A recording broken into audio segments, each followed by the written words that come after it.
పనమ్మాయి రాలేదు ఎందుకట? Work from home అట. ఏమైనా అంట్లుంటే వాళ్ళింటికి పట్టుకెళ్ళి ఇస్తే కడిగేస్తానంది.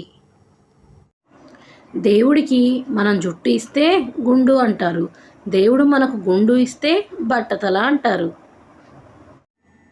పార్వతీశం: ఏరా ఆనందం, లోన్ అప్లై చేశానన్నావు, ఏమైంది?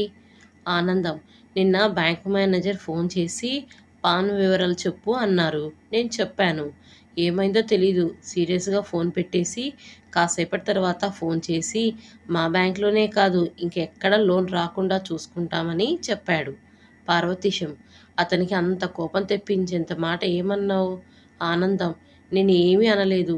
పాన్ గురించి చెప్పమంటే ఆకు ఒక్క సున్నం వేసి మనకు కావలసిన ఫ్లేవర్లను బట్టి చుడతారు అని చెప్పానంతే. సుమతి: పెళ్లి చూపులకు వచ్చినప్పుడు ఏదో పెద్ద క్రీడాకారుడు అంటే ఏమీ ఆలోచించకుండా పెళ్లి చేసుకున్నాక తెలిసింది. కళ్ళు తుడుచుకుంటూ చెప్పింది సరళ. ఏమైంది వదినా? అన్నయ్య క్రీడాకారుడు కాదా అని అడిగింది సుమతి. ఆటగాడే, చతుర్ముఖ పారాయణంలో అంట. ఆరా తీస్తే తెలిసింది, గట్టిగా ఏడుస్తూ చెప్పింది సరళ. అమ్మాయి తండ్రి: చాలా గారాబంగా పెంచామండి, వంట రాదు, మీరే కొంచెం సర్దుకోండి. అబ్బాయి తండ్రి: మేం కూడా చాలా గారాబంగా పెంచామండి, ఏ జాబు లేదు, మీరే సర్దుకోవాలి. ఏమిటో ఈ ఆడోళ్ళు పెళ్ళికి ముందు మనమే సర్వస్వం అన్నట్టు చూస్తారు, పెళ్ళయ్యాక మనల్ని సర్వెంట్లా చూస్తారు. ఎందుకంటారు?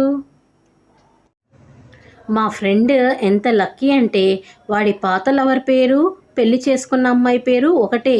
ఆ పేరు నిద్రలో కలవరించినా ఏం పర్వాలేదు. అందరికీ ఆ అదృష్టం ఉండొద్దు. నిశ్శబ్దంగా ఉండే భార్య ఎప్పుడు భర్తకి అందంగానే కనిపిస్తుంది. అలాగే అడిగినంత డబ్బు ఇచ్చే భర్త ఎప్పుడు భార్యకి దేవుడులానే కనిపిస్తాడు.